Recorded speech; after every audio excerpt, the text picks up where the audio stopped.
Hello दोस्तों, मैं हूं नीरज और आप देख रहे हैं स्टडी कॉमर्स। और आज हम इस वीडियो में यूपी टीजीटी पीजीटी कॉमर्स से रिलेटेड कुछ इंपॉर्टेंट क्वेश्चन देखने वाले हैं regarding the subject business management. ये है पार्ट 1। आप हमारे लेक्चर के पीडीएफ भी डाउनलोड कर सकते हैं, सिर्फ आपको टेलीग्राम ज्वाइन करना है। टेलीग्राम का लिंक आपको डिस्क्रिप्शन में मिल जाएगा, या फिर आप इस क्यूआर कोड को भी स्कैन करके ज्वाइन कर सकते हैं, या फिर हमारे अबाउट सेक्शन में भी टेलीग्राम का लिंक आपको दिया गया होगा। वहाँ से ज्वाइन करके आप फ्री पीडीएफ डाउनलोड कर सकते हैं। चाहे आप यूपी टीजीटी पीजीटी कॉमर्स की प्रिपरेशन कर रहे हों, चाहे आप यूजीसी नेट कॉमर्स की प्रिपरेशन कर रहे हों, दोनों कोर्सेज के लिए आपको फ्री पीडीएफ टेलीग्राम पे अवेलेबल कर दिए जाएंगे। सो ज्वाइन नाउ। अब आइए क्वेश्चन डिस्कस करते हैं। फर्स्ट क्वेश्चन कह रहा है कॉमर्स इंक्लूड्स। आपने इंटर कॉमर्स से किया होगा, या बीकॉम किया होगा, या एमकॉम किया होगा, तो आपको कॉमर्स जो टर्म है इसके बारे में काफ़ी डिटेल में इंफॉर्मेशन होनी चाहिए, क्योंकि किसी भी इंटरव्यू में या फिर कहीं भी क्वेश्चंस आपसे ये पूछे जा सकते हैं कि कॉमर्स का क्या मतलब होता है। तो यहाँ पे मैंने वही क्वेश्चन यहाँ पे लिया है। आपको बताना है कि कॉमर्स जो टर्म है उसमें कौन कौन सी चीज़ें इंक्लूड की जाती। ऑप्शंस मैं आप सबके लिए पढ़ दे रहा हूँ। Buying and selling of goods only, both trade and industry, trade only not industry, trade and aids to trade. Comment box में इस क्वेश्चन को अटेम्प्ट करिए, तब तक मैं आपको एक्सप्लेनेशन प्रोवाइड कराता हूँ। देखिए, एज अ कॉमर्स स्टूडेंट आपको कुछ टर्म्स के बारे में बहुत अच्छी तरीके से पता होना चाहिए, जैसे बिजनेस, इंडस्ट्री, कॉमर्स, ट्रेड। ये 4 टर्म के बारे में आपको अच्छी तरीके से जानकारी होनी चाहिए। सबसे पहले जानते हैं बिजनेस के बारे में। तो बिजनेस को हिंदी में क्या बोलते हैं? व्यवसाय। इंडस्ट्री को क्या बोलते हैं? इंडस्ट्री को बोलते हैं उद्योग। कॉमर्स को बोलते हैं वाणिज्य, और ट्रेड को बोलते हैं व्यापार। तो अब सबसे पहले समझते हैं कि बिजनेस टर्म जो है उसका क्या मतलब होता है। बिजनेस जो शब्द है वो आया है बिजी वर्ड से। बिजनेस का इस तरीके से क्या मतलब होगा? The state of being busy, यानी कि किसी भी कार्य में जब आप बिजी होते हो तो उसे हम क्या कहते हैं? बिजनेस। और यहाँ पे बिजी होने का क्या मतलब है कि ये जो अभी बिजी होगे वो होगे रेगुलर बेसिस पे। फॉर एग्जाम्पल, आपके पास एक बाइक थी और आपने उसे बेच दिया, तो क्या आप इसे बिजनेस कहोगे? नहीं कहोगे, क्योंकि यहाँ पे ये जो बाइक सेल करना है, ये जो बाइक को आप सेल कर रहे हो, ये रेगुलर बेसिस पे यहाँ पे नहीं हो रहा है। इसके अलावा सपोज करो कि आप रेगुलर बेसिस पे बाइक्स सेल करते हो, तो क्या आप उसे बिजनेस कहोगे? जी हाँ, उसे आप क्या कहोगे? बिजनेस कहोगे, क्योंकि आपका बाइक सेलिंग का ही बिजनेस है। ठीक है, तो बिजनेस जो वर्ड है वो बिजी टर्म से लिया गया है। और इस तरीके से बिजनेस का क्या मतलब होता है? The state of being busy, किसी भी काम में आप बिजी हो रहे हो। तो ये तो ब्रीफ इंट्रोडक्शन हो गया। अगर डेफिनेशन की बात करें तो बिजनेस में be defined as economic activity involving the production and sale of goods and services undertaken with a motive of earning profits by satisfying human needs in society. जब भी आप बिजनेस को पढ़ो ना, तो आप उसके कैरेक्टरिस्टिक्स को देखो। तो मैं आपको बिजनेस को समझाता हूँ कैरेक्टरिस्टिक्स के थ्रू। जैसे बिजनेस क्या है? एक इकोनॉमिक एक्टिविटी है। अब आपको पता होना चाहिए कि इकोनॉमिक एक्टिविटी का क्या मतलब है। देखिए, जो एक्टिविटी है वो 2 तरीके की है, आपने पढ़ा होगा 11th 12th में, इकोनॉमिक एक्टिविटी और non economic activity. Economic activity का क्या मतलब है? जब आप पैसे कमाने के लिए कोई काम करते हो, those activities by which we can earn money, तो उसे हम इकोनॉमिक एक्टिविटी कहते हैं। फॉर एग्जाम्पल, वर्कर जो है वो फैक्ट्री में काम करता है, किस लिए काम करता है? पैसे कमाने के लिए। डॉक्टर जो है वो क्लिनिक में ऑपरेशंस करता है। मैनेजर जो है वो ऑफिस में काम करता है। टीचर जो है वो स्कूल में पढ़ाता है। तो ये सारे जो भी मैंने भी एग्जाम्पल बताए हैं वो सारे इकोनॉमिक एक्टिविटी के एग्जाम्पल हैं। तो बिजनेस भी हम क्यों करते हैं? हम पैसा कमाना चाहते हैं, तभी तो हम बिजनेस कर रहे हैं। आपने कई बार सुना होगा कि इस बिजनेस में ज़्यादा पैसा है, तो आप ध्यान रखना कि बिजनेस एक इकोनॉमिक एक्टिविटी है, पैसे कमाने के लिए आप करते हो। तो यहाँ पे नॉन इकोनॉमिक एक्टिविटी भी समझ लो। नॉन इकोनॉमिक एक्टिविटी वो एक्टिविटी होती है जो कि out of love, affection, sympathy इसके थ्रू होती है। जैसे आपकी माँ जो है आपके लिए क्या करती हैं, खाना बनाती हैं, तो वो अपने प्यार के थ्रू बनाती हैं, ठीक है, वो प्यार से बनाती है, वो पैसे अर्न करने के लिए नहीं बनाती। लेकिन सपोज कर लो कि आपकी माँ जो है वो फूड सेल करती, रेगुलर बेसिस पे वो क्या करती, खाना बेचती, ठीक है। जैसे रेस्टोरेंट बिजनेस होता है ना, कि घर का अचार भी आपने देखा होगा कि मार्केट में सेल होता है। तो जब आपकी माँ आपके लिए खाना बनाती है तो वो नॉन इकोनॉमिक एक्टिविटी हो जाएगा। लेकिन अगर वही वो सेल करती हैं तो वो इकोनॉमिक एक्टिविटी हो जाएगा। उम्मीद है आपको ये इकोनॉमिक और नॉन इकोनॉमिक एक्टिविटी पता चल गया होगा। तो बिजनेस क्या है? बिजनेस एक इकोनॉमिक एक्टिविटी है। दूसरी कैरेक्टरिस्टिक्स के बारे में बात करते हैं। हम बिजनेस में या तो प्रोडक्शन करते हैं और procurement procurement of goods and services. Business में हम क्या करते हैं, या तो प्रोडक्शन करते हैं यानी कि कोई चीज़ बनाते हैं, या फिर प्रोक्योर करते हैं। प्रोक्योर करने का क्या मतलब है कि हम बना नहीं रहे हैं, हम होलसेलर से परचेस करते हैं और वापस से कंज्यूमर को सेल कर देते हैं। जो भी गुड्स एंड सर्विसेज हैं उनको वो या तो प्रोड्यूस करते हैं या फिर प्रोक्योर कर लेते हैं, वो ले लेते हैं, वो खुद प्रोड्यूस नहीं करते हैं। होलसेलर से मैंने परचेस किया, मैंने कंज्यूमर को डायरेक्टली सेल कर दिया। तो production and procurement of goods and services भी बिजनेस के अंदर आता है। नेक्स्ट है सेल और exchange of goods and services. Business में कोई भी चीज सेल होगी या फिर एक्सचेंज होगी। गुड्स एंड सर्विसेज, गुड्स का क्या मतलब है, कोई भी गुड हो सकता है, चाहे भी आप फर्नीचर, फैन, टेबल, मोबाइल, कोई भी गुड हो सकता है। सर्विस में ट्रांसपोर्टेशन, बैंकिंग, इलेक्ट्रिसिटी सर्विसेज है। तो ये जो गुड्स एंड सर्विसेज हैं या तो आप उसको सेल करते हो या एक्सचेंज करते हो। तो ये बिजनेस एक्टिविटी के कैरेक्टरिस्टिक्स हैं। नेक्स्ट कैरेक्टरिस्टिक्स की बात करते हैं कि जो भी आप गुड्स एंड सर्विसेज को डील कर रहे हो वो रेगुलर बेसिस पे कर रहे हो, जो मैंने आपको पहले ही बताया। नेक्स्ट बात करते हैं प्रॉफिट अर्निंग। हम बिजनेस क्यों करते हैं? हम प्रॉफिट अर्न करना चाहते हैं, ठीक है। तो ये भी एक कैरेक्टरिस्टिक्स है। नेक्स्ट है अनसर्टेनिटी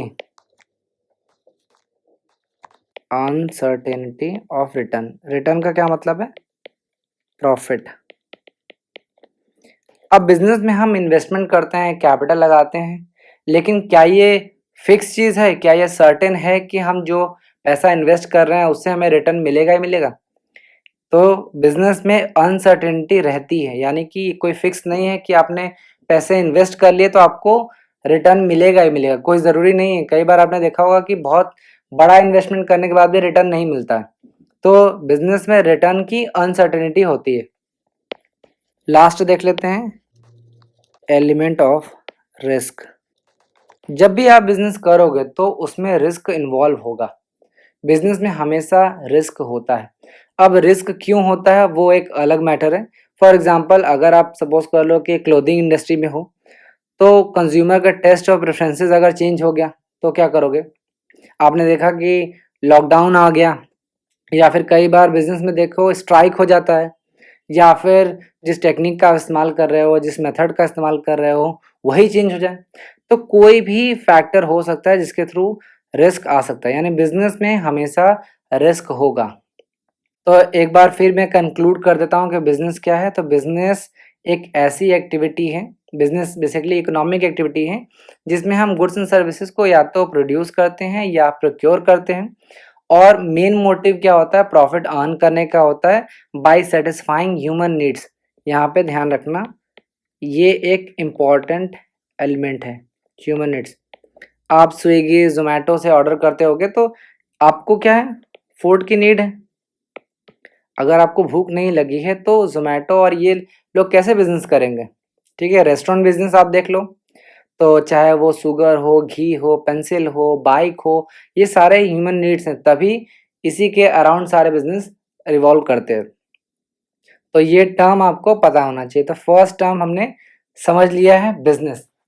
दूसरा है इंडस्ट्री। इंडस्ट्री क्या होता है कि अ ग्रुप ऑफ फर्म्स, जब एक ग्रुप ऑफ फर्म्स होते हैं उनको कलेक्टिवली हम इंडस्ट्री कहते हैं।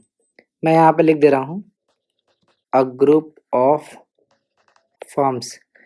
ये जो ग्रुप होते हैं फर्म्स के, उन्हीं को हम कलेक्टिवली इंडस्ट्री कहते हैं। प्रोड्यूसिंग सिमिलर और related goods. A group of firms producing similar और रिलेटेड गुड्स, उसे हम इंडस्ट्री कहते हैं।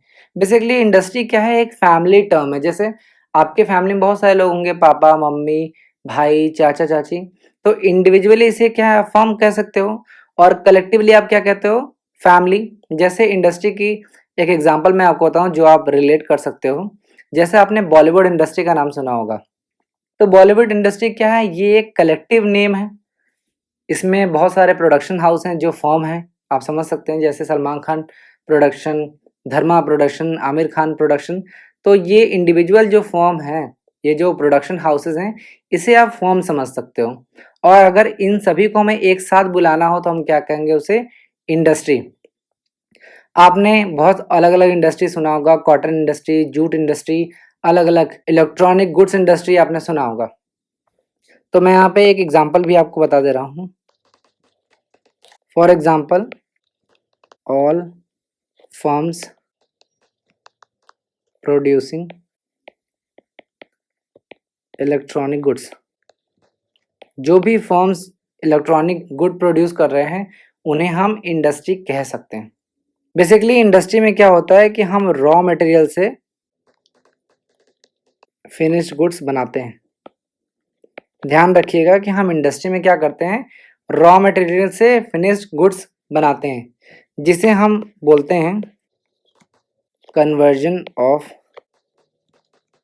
Resources into useful goods. तो ये चीज़ ध्यान रखिएगा कि रॉ मटेरियल से फिनिश्ड गुड्स हम बनाते हैं। जैसे गन्ने से हम क्या करते हैं, शुगर बनाते हैं, आपको पता ही होगा। कमेंट बॉक्स में आप डिफरेंट इंडस्ट्रीज के नाम भी बता सकते हैं। अब आइए नेक्स्ट टर्म की बात करते हैं, जो कि है कॉमर्स। कॉमर्स का एक फॉर्मूला होता है C=T+A। ये फॉर्मूला हमेशा आप याद रखिएगा। Where C= commerce, T= trade, A= auxiliaries और एड्स टू ट्रेड। अब कॉमर्स, ट्रेड और ऑक्सिलरीज टू ट्रेड का क्या मतलब है, ये ध्यान रखना। कॉमर्स में दो चीजें आती हैं, पहला तो ट्रेड। समझ लेते हैं कि ट्रेड क्या होता है। ट्रेड का क्या मतलब है, buying and selling of goods. Buying and selling of goods, यानी कि गुड्स को हम खरीद और बेच रहे हैं तो वो ट्रेड में आ जाएगा। अब जान लेते हैं ऑक्सिलरीज और aids to trade. Auxiliaries to trade का क्या मतलब है कि जो व्यापार की सहायक क्रियाएं हैं, व्यापार की सहायक क्रियाएं, जो भी ट्रेड को करने में हमें हेल्प करती हैं, उसे हम ऑक्सिलरीज टू ट्रेड या एड्स टू ट्रेड कहते हैं। फॉर एग्जांपल, आप बिजनेस करते हो, उसमें गुड्स को ए पॉइंट से लेके बी पॉइंट तक लेके जाते हो, तो आप क्या कर रहे हो, ट्रांसपोर्टेशन यूज कर रहे हो। तो ट्रांसपोर्टेशन क्या हो जाएगा, एड्स टू ट्रेड। आप बैंक से लोन ले रहे हो, पैसे डिपॉजिट कर रहे हो, विड्रॉ कर रहे हो, तो ये बैंकिंग फैसिलिटीज भी ऑक्सिलरीज टू ट्रेड हो जाएगा। इसके अलावा आप गुड्स जो आपने अपने गोदाम में रखा है वो आग न लग जाए इसलिए आपने इंश्योरेंस करा रखा है, तो वो भी हो जाएगा। जहाँ पे आप गुड्स रख रहे हो यानी वेयर हाउस, तो वेयर हाउसिंग भी हो जाएगा। कम्युनिकेशन, एडवर्टीजमेंट एक्सेट्रा, और भी बहुत सारे एग्जांपल्स हो सकते हैं जो कि ऑक्सिलरीज टू ट्रेड में आते हैं। बेसिकली आपको ये ध्यान रखना है कि कॉमर्स T+A, यानी trade plus aids to trade, यानी कॉमर्स में हम ट्रेड को इंक्लूड करते हैं जिसमें हम buying and selling of goods करते हैं। और एक्सिलरीज टू ट्रेड का क्या मतलब है कि जो भी व्यापार की सहायक क्रियाएं हैं, जो भी बिजनेस करने में, ट्रेड करने में हमें हेल्प होती है, वो सारे सारे एलिमेंट हैं, उसे हम ऑक्सिलरीज टू ट्रेड या एड्स टू ट्रेड के अंतर्गत हम इंक्लूड करेंगे। चाहे वो ट्रांसपोर्टेशन फैसिलिटीज़ हो, बैंकिंग फैसिलिटीज़ हो, इंश्योरेंस हो, कम्युनिकेशन हो, एडवर्टीजमेंट हो, पैकेजिंग हो, वेयर हाउसिंग हो, ये सारे ऑक्सिलरीज टू ट्रेड के अंतर्गत आते हैं। तो उम्मीद है आपको यहाँ तक समझ में आ गया होगा चारों टर्म्स के बारे में, बिजनेस, इंडस्ट्री, कॉमर्स, ट्रेड, सारे टर्म्स के बारे में सब कुछ क्लियर हो गया होगा। तो मैंने आपसे क्वेश्चन पूछा था कि कॉमर्स में क्या क्या चीज़ इंक्लूड करते हैं। तो कॉमर्स इज इक्वल टू, मैंने आपको बताया, trade plus aids to trade, यानी trade and aids to trade, व्यापार और व्यापार की सहायक क्रियाएं जो है वो कॉमर्स में इंक्लूड की जाती हैं। तो फर्स्ट का करेक्ट आंसर हो जाएगा डी। देखिए, सिर्फ क्वेश्चन और आंसर पे फोकस मत करिए। क्वेश्चन और सिर्फ आंसर कराना होता तो एक वीडियो में मैं 10-10 क्वेश्चन लेके आता, और वो मेरे लिए बहुत ईजी है सिर्फ आंसर एक्सप्लेन करना। सिर्फ आंसर बता देना ये मेरे लिए बहुत ईजी है, लेकिन मैं चाहता हूँ कि एटलीस्ट जो भी चीज़ें आपने पढ़ी हैं वो रिवाइज हो सके और एग्ज़ाम में आप अच्छे से क्वेश्चंस को अटेम्प्ट कर सको। क्योंकि टीजीटी और पीजीटी में क्वेश्चन तो आपको सब आते हैं, लेकिन आपको मेरिट में आना है, और मेरिट में आने के लिए आपको कम से कम गलती करना है और ज़्यादा से ज़्यादा क्वेश्चन सही अटेम्प्ट करना है, तभी आप ये एग्ज़ाम क्लियर कर सकते हो। तो मेरा फोकस यही है कि मैं अच्छे से अच्छे तरीके से आपको सारे टर्म्स को एक्सप्लेन करूं। तो प्लीज़ आराम से वीडियो देखो, कोई जल्दी नहीं है। 30 से 40 मिनट का वीडियो मैक्सिमम होने वाला है, उससे ज़्यादा ये वीडियो मैं बनाऊंगा भी नहीं। 30 मिनट का बहुत ही शॉर्ट वीडियो रहेगा। आप इसको आराम से कॉपी पेन निकाल के नोट्स बनाते बनाते ये लेक्चर जो है वो आराम से आप देखो। तो फर्स्ट का करेक्ट आंसर हो जाएगा डी। अब आइए नेक्स्ट क्वेश्चन देखते हैं। Which of the following statement is correct. आपको 4 स्टेटमेंट दे रखा है और आपको करेक्ट स्टेटमेंट आइडेंटिफाई करना है। स्टेटमेंट मैं आप सबके लिए पढ़ दे रहा हूँ। Business include commerce, commerce include business, commerce include both business and industry, business include both industry and commerce. देखिए, कई बार आपसे इंटरव्यू में क्वेश्चन पूछा जा सकता है कि बिजनेस के अंदर कॉमर्स आता है या कॉमर्स के अंदर बिजनेस आता है। तो मैंने अभी आपको बताया था कि business include industry and commerce. अभी मैंने आपको बताया था कि business include industry and commerce. अगर नहीं बताया तो आप समझ लो कि बिजनेस जो है वो एक ब्रॉड टर्म है। बिजनेस क्या है? ये एक ब्रॉड टर्म है जिसके अंतर्गत इंडस्ट्री और कॉमर्स दोनों चीज़ें आती हैं। अब आप और डीप में जाओगे तो आप समझो कि बिजनेस कहाँ आता है। मैंने आपको बताया था कि एक्टिविटी 2 तरीके की होती है, इकोनॉमिक और नॉन इकोनॉमिक एक्टिविटी। तो इकोनॉमिक एक्टिविटी में 3 चीज़ें आती हैं। फर्स्ट होता है बिजनेस, सेकंड है प्रोफेशन, और थर्ड है एम्प्लॉयमेंट। एक बार फिर से समझ लो, मैंने आपको बताया था कि एक्टिविटी जो है वो 2 तरीके की हैं, इकोनॉमिक और नॉन इकोनॉमिक। इकोनॉमिक एक्टिविटी क्या है? वो एक्टिविटी है जो कि हम पैसे कमाने के लिए करते हैं। तो इकोनॉमिक एक्टिविटी में 3 चीज़ें आती हैं, ध्यान रखना, बहुत ही ज़्यादा इंपॉर्टेंट क्वेश्चन है ये।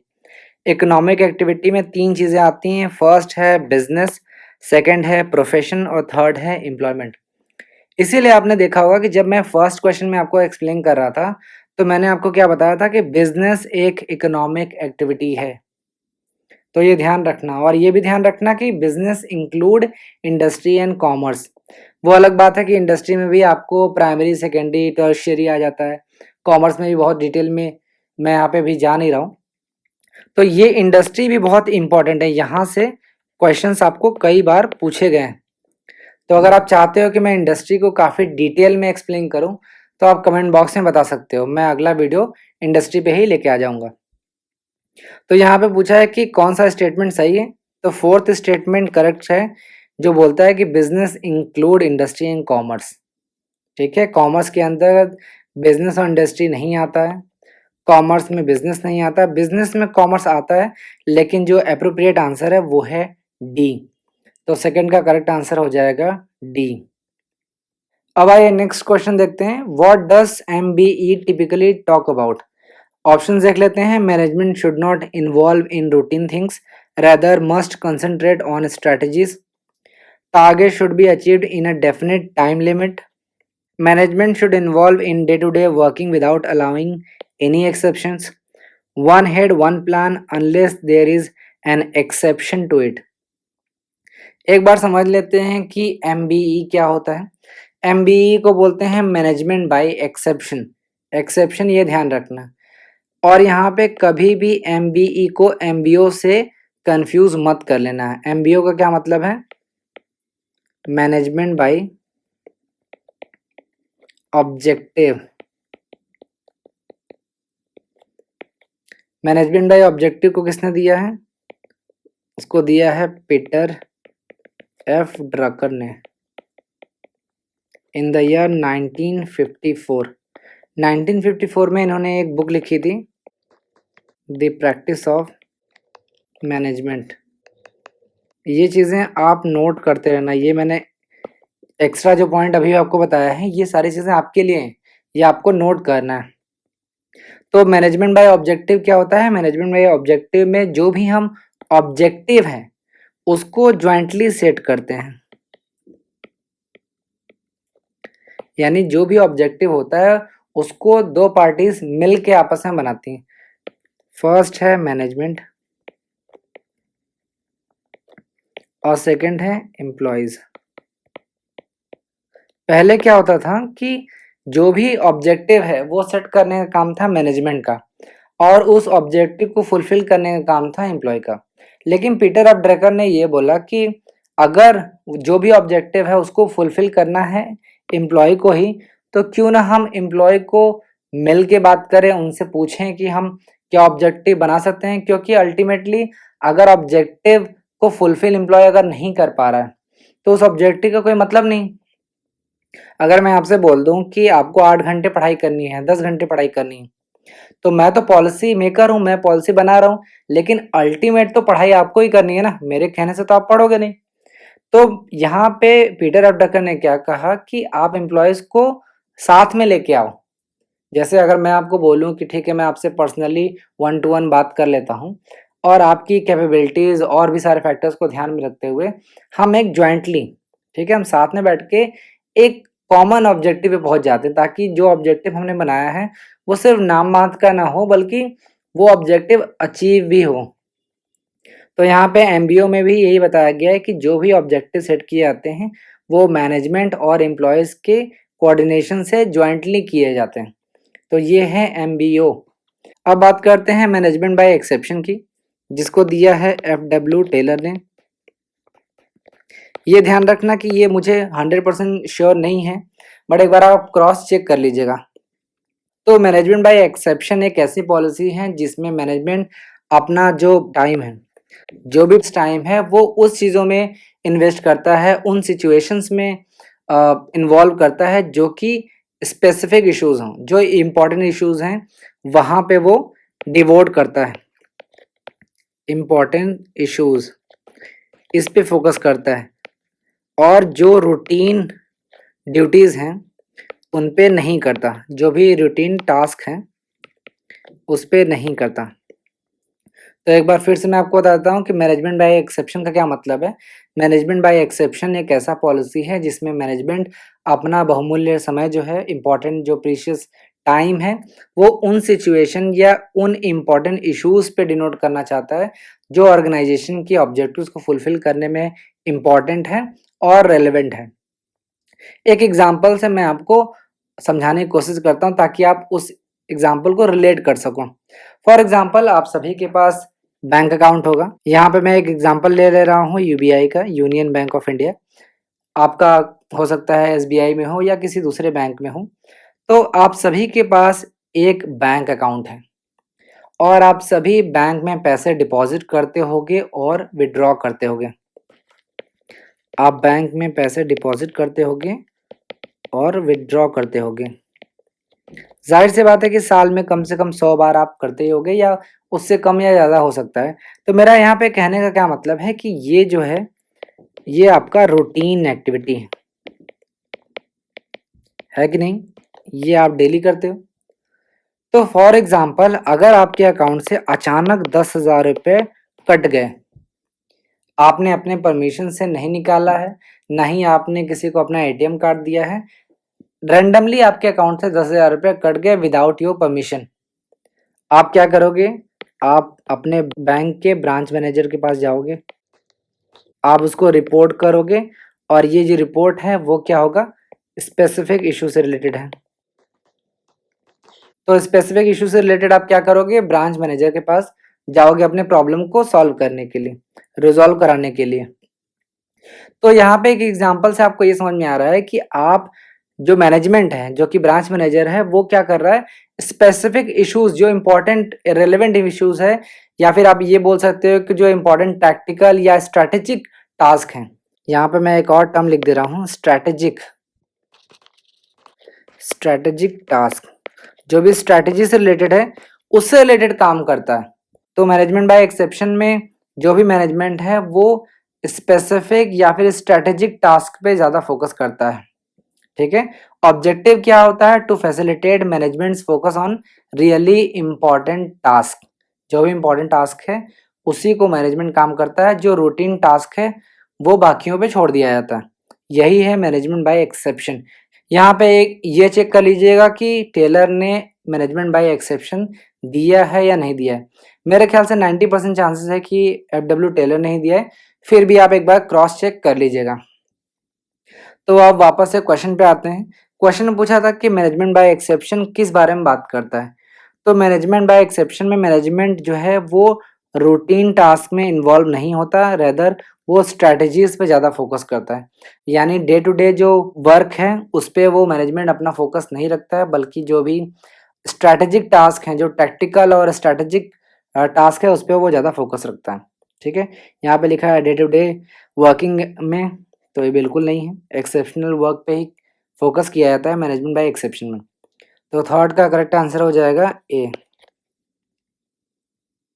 अब आइए नेक्स्ट क्वेश्चन देखते हैं। स्टाफ फंक्शन आर दोज, आपको बताना है कि स्टाफ फंक्शंस क्या है। ऑप्शन देख लेते हैं। Do have direct responsibility for accomplishing the objectives of the organisation, are primary in character, are of advisory in character, या फिर ऑल ऑफ द अबव। एक बार समझ लेते हैं कि लाइन फंक्शन और स्टाफ फंक्शन क्या होता है। लाइन और स्टाफ फंक्शन जो है वो ऑर्गेनाइजेशन के ऑब्जेक्टिव या पर्पस से रिलेटेड है। अगर कोई भी डेली ऑपरेशन जो कि ऑर्गेनाइजेशन के पर्पस को कंप्लीट करने में डायरेक्टली इन्वॉल्व है तो उसे हम लाइन फंक्शन कहते हैं, और अगर डायरेक्टली इन्वॉल्व नहीं तो उसे हम स्टाफ फंक्शन कहते हैं। इसे एक डायग्राम की मदद से हम समझ लेते हैं। यहाँ पे है जनरल मैनेजर, 4 अलग अलग डिपार्टमेंट बना लेते हैं। फर्स्ट बना लेते हैं प्रोडक्शन डिपार्टमेंट, सेकंड बना लेते हैं परचेज डिपार्टमेंट, थर्ड बना लेते हैं मार्केटिंग डिपार्टमेंट, और फोर्थ बना लेते हैं फाइनेंस डिपार्टमेंट। अब हर डिपार्टमेंट को मैनेज करने के लिए मैनेजर होगा। तो यहाँ पे प्रोडक्शन मैनेजर होगा। यहाँ पे मैं प्रॉपर प्रोडक्शन नहीं लिख रहा हूँ, सिर्फ मैनेजर लिख दे रहा हूँ। तो परचेज मैनेजर यहाँ पे हो जाएगा, वहाँ पे प्रोडक्शन मैनेजर, यहाँ पे मार्केटिंग मैनेजर, और यहाँ पे फाइनेंस मैनेजर। तो अब यहाँ पे एक चीज़ आप ध्यान रखो कि मैंने आपको क्या बोला कि मैनेजमेंट में लाइन या स्टाफ फंक्शन जो है वो डायरेक्टली रिलेटेड है ऑब्जेक्टिव या फिर ऑर्गेनाइजेशन के पर्पस से। तो सबसे पहले जानते हैं कि लाइन फंक्शन क्या होता है। तो अगर किसी प्रकार की डेली ऑपरेशन है जो कि ऑर्गेनाइजेशन के पर्पस को पूरा करने में डायरेक्टली इन्वॉल्व है तो उसे हम लाइन फंक्शन कहेंगे। जैसे production department, purchase department, marketing department और फाइनेंस डिपार्टमेंट। ये ऑर्गेनाइजेशन के पर्पस को या ऑब्जेक्टिव को फुलफिल करने में डायरेक्टली इन्वॉल्व हैं, तो इसे हम क्या बोलेंगे, लाइन फंक्शन। और ये जो डिफरेंट डिपार्टमेंट्स हैं इन्हें हम क्या बोलेंगे, लाइन डिपार्टमेंट। सारे डिपार्टमेंट्स को हम क्या बोलेंगे, लाइन डिपार्टमेंट्स। और जो भी इंडिविजुअल डिपार्टमेंट के मैनेजर हैं उन्हें हम बोलेंगे लाइन एग्जीक्यूटिव्स। डिपार्टमेंट को लाइन डिपार्टमेंट बोलेंगे और जो मैनेजर हैं उन्हें हम बोलेंगे लाइन एग्जीक्यूटिव। तो ये रहा लाइन फंक्शन। अब समझ लेते हैं कि स्टाफ फंक्शन क्या है। स्टाफ फंक्शन जो है वो ऑर्गेनाइजेशन के पर्पस को फुलफिल करने में डायरेक्टली इन्वॉल्व नहीं होते हैं बल्कि इनडायरेक्टली इन्वॉल्व होते हैं, तो उसे हम स्टाफ फंक्शन कहते हैं। फॉर एग्जांपल यहाँ पे आपने देखा कि प्रोडक्शन मैनेजर जो है, अगर हम इसमें एक क्वालिटी इम्प्रूवमेंट एडवाइज़र लगा दें, क्वालिटी इम्प्रूवमेंट एडवाइज़र, तो क्वालिटी इम्प्रूवमेंट एडवाइज़र कौन होगा, जो कि क्वालिटी के इम्प्रूव करने से रिलेटेड एडवाइस आपको देगा। तो इसे हम क्या बोलेंगे, इसे हम बोलेंगे स्टाफ, यानी क्वालिटी इम्प्रूवमेंट एडवाइज़र जो होगा वो एक स्टाफ पोजीशन हो जाएगा। तो स्टाफ फंक्शन में क्या होता है कि जो भी एक्टिविटीज़ किया जाता है वो सारे सेकेंडरी या फिर सपोर्टिव एक्टिविटीज़ होते हैं, ऑल सेकेंडरी और सपोर्टिव एक्टिविटीज़, जो कि लाइन एक्टिविटीज़ को हेल्प करता है, उसे हम स्टाफ फंक्शन कहते हैं। यानी कि क्वालिटी इम्प्रूवमेंट एडवाइज़र जो है वो प्रोडक्शन मैनेजर को एज अ सेकेंडरी और सपोर्टिव एक्टिविटी करेगा, ताकि लाइन एग्जीक्यूटिव जो है लाइन एक्टिविटी जो भी कर रहा है वो उसमें मदद कर सके। बेसिकली आपको ये ध्यान रखना है कि जो स्टाफ पोजीशंस होते हैं वो एडवाइजरी नेचर के होते हैं, एडवाइजरी नेचर के होते हैं, ये एन है। ध्यान रखिएगा कि स्टाफ पोजीशंस जो हैं वो एडवाइजरी नेचर के होते हैं और इनके पास कोई भी अथॉरिटी और कोई भी रिस्पॉन्सिबिलिटी नहीं होती है। कोई भी अथॉरिटी का क्या मतलब है कि they have no authority to force the line executive, यानी कि कोई भी उनके पास अधिकार नहीं है कि वो जो लाइन एग्जीक्यूटिव हैं, लाइन फंक्शन जो भी कर रहे हैं, उनको वो फोर्स कर सके कि जो मैं कह रहा हूँ वो आपको मानना ही होगा। और उनके पास similarly they have no responsibility as well, कोई भी उनके पास रिस्पॉन्सिबिलिटी भी नहीं। एक चीज़ आप ध्यान रखना कि अथॉरिटी और रिस्पॉन्सिबिलिटी साथ साथ चलती है, तो अगर आपको अथॉरिटी नहीं है तो आप रिस्पॉन्सिबल भी नहीं हो सकते। तो ये था लाइन एंड स्टाफ फंक्शंस। तो एक बार वापस से क्वेश्चन पे आते हैं। आपसे पूछ रहा था कि स्टाफ फंक्शंस का क्या मतलब है। तो staff functions are those who don't have direct responsibility for accomplishing the objectives of the organization and are secondary and are of advisory in nature। तो एक बार वापस से स्टेटमेंट देख लेते हैं। स्टेटमेंट कह रहा है डू हैव डायरेक्ट रिस्पॉन्सिबिलिटी, नहीं भैया, डायरेक्ट रिस्पॉन्सिबिलिटी नहीं होती बल्कि इनडायरेक्ट रिस्पॉन्सिबिलिटी होती है। स्टाफ फंक्शन में इनडायरेक्ट रिस्पॉन्सिबिलिटी होती है, डायरेक्ट नहीं। नेक्स्ट है आर प्राइमरी इन कैरेक्टर, बिल्कुल नहीं, ये जो है वो सेकेंडरी होती है।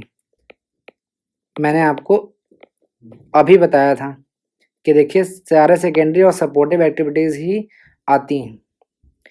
नेक्स्ट है are of advisory in character, तो जो स्टाफ फंक्शंस हैं are those which are advisory in characters, जो एडवाइस देने का काम करती हैं, उनके पास कोई भी अथॉरिटी और कोई भी रिस्पॉन्सिबिलिटी नहीं होती है। तो फोर्थ का करेक्ट आंसर हो जाएगा सी। अब आइए नेक्स्ट क्वेश्चन देखते हैं। Principle of order as one of the principle of management essentially speaks about. Principle of management आपने पढ़ा होगा, जिसमें आपने 14 प्रिंसिपल्स ऑफ मैनेजमेंट पढ़ा है, उसी से क्वेश्चन पूछा गया है। कह रहा है कि ऑर्डर जो कि 14 प्रिंसिपल का ही एक पार्ट है, वो किसके बारे में बात करता है। सारे ऑप्शंस देख लेते हैं। Orders should flow from top to bottom and responsibilities from bottom to top. A place for everything and everything in its place. Order means command only. One subordinate should respond to orders of one superior. Comment box में इस question को attempt करिए, तब तक मैं आपको explanation provide कराता हूँ। अब आइए डिस्कस करते हैं 14 प्रिंसिपल ऑफ मैनेजमेंट, जिसको दिया है हेनरी फ्योल ने।